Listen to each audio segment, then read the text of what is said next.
Guys, today as promised, I've come up with another recipe of my famous samosas, chicken samosas and sweet corn. So inshallah, I hope you like this recipe and please follow me and subscribe. Right, today I'm using 2 kilo chicken mince, about 20 green chilies, 2 onions, 2 teaspoons of haldi, 3 teaspoons of crushed chilies, red, 2 teaspoons of garam masala, 3 teaspoons of red chili powder, 3 teaspoons of salt and 2 teaspoons of ground ginger powder. I don't use tomatoes in this recipe and I do not use any oil because I prefer for this recipe to be nice and dry for my samosas. Right, first of all I'm going to fry this chicken mince off until the water's totally dried up out of it and totally dry. So it's going to take at least about half an hour because it is a bit, it's soft, but it's just going to take about half an hour. Okay. Cool. As you can see, it's frying nicely. At least it takes about at least half an hour to fry nicely and dry up all of it. While the chicken is frying and drying up, in the meantime, I am going to chop these onions into a blender and add about 20 green chilies. For me, 20 green chilies is perfect, the perfect amount for a 2 kilo keema. It's up to you how much you want to add. You can add less, you can add more. I'm just going to add a drop of water to this and then blend it. As you can see, the keema has all nearly dried up. The water, there's hardly any water there. So now you add your blended green chilies and onions. And cook this for a good 5-10 minutes so the rawness of the onions disappear. Mix it up very well so the onions and green chilies are distributed well. Cook this for another 10 minutes before adding the spices. Right, as you see, all the liquid from the onions and green chilies have nearly dried up as well. You may be asking why she blended the onions and green chilies. I blend it because my customers are really fussy and they prefer no onions and no green chilies to be seen in my samosas, in their samosas that they order from me. Now that the onions and green chilies and the keema is practically cooked nearly anyway, I'm going to add the spices. So it's turmeric, red chili flakes, garam masala, red chili powder, salt and ginger powder. It all goes in at once. And just cook the spices out for another good 10 minutes. Remember, this recipe has got no oil in it and no tomatoes in it because samosa keema is supposed to be nice and dry, not too gloopy, because it doesn't give it a nice taste to the samosas. And hopefully, inshallah, my recipe for my samosa pastry, homemade samosa pastry, is coming up soon because everybody has been requesting it. And I can tell you one thing, after them samosa pastries, you will not be copying any other pastries recipes. You'll be copying mine because it's faultless. It will not break in oil. The samosas will not break in the oil. So inshallah. Now look, as you can see, like the spices are all nicely blended now. I just have to cook the spices out for at least 10 to 15 minutes.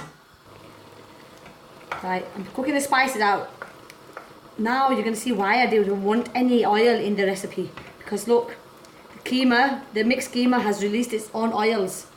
This will eventually dry out, but then if I had put my own oils in it, it would have been more oily. The mix would have been too oily. So I just need to dry all this up. Carry on drying it for 15 minutes, inshallah. Then I'm going to be adding my sweet corn, and then when it totally cools down, I will be adding coriander to this mix. Only because if you add coriander to the mix now, the coriander will go dark green. But when you add it, when it's totally cooled down, the coriander, it will be nice, freshly green. And when you bite into samosa, that tastes nice and looks nice as well.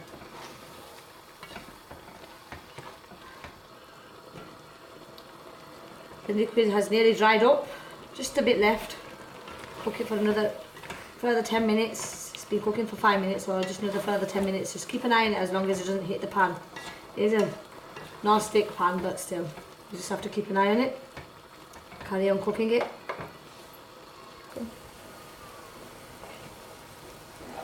Right, as you can see, there's just a bit of liquid left. That will take another about 5 minutes to dry out, And then you can add your sweet corn to this recipe.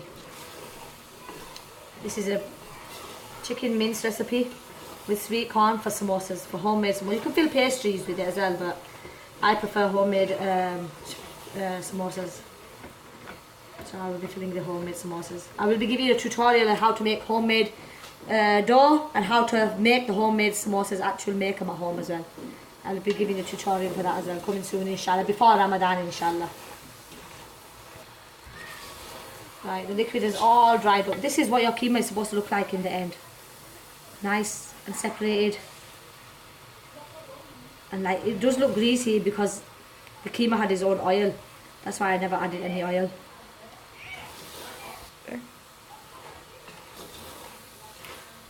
Nearly done. Nice and dry keema for samosas, inshallah.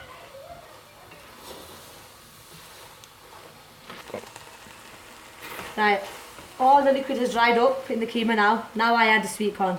This is about 1 kg of sweet corn to 2 kgs of keema, chicken mince. It's up to you. You can add extra sweet corn if you want. You could add less, but I prefer just the right amount of everything. Right, just mix it in properly. Cook this for about 5 more minutes, and then we're done. And when it cools down, I will add the sweet corn and show you what it looks like with, add the, coriander, and show you what it looks like with the fresh coriander when it's cold. Right, this is the final product for my chicken keema with sweet corn for samosas. I hope you like my video. Please like, subscribe. I hope you like my video. Please like, subscribe, comment and share my video, please. Thank you for your support. Thanks a lot. Goodbye. The mix is cooled down totally. I've come to see this after a couple of hours now. Now I'm just going to add the coriander. I prefer loads of coriander in my keema. And mix it.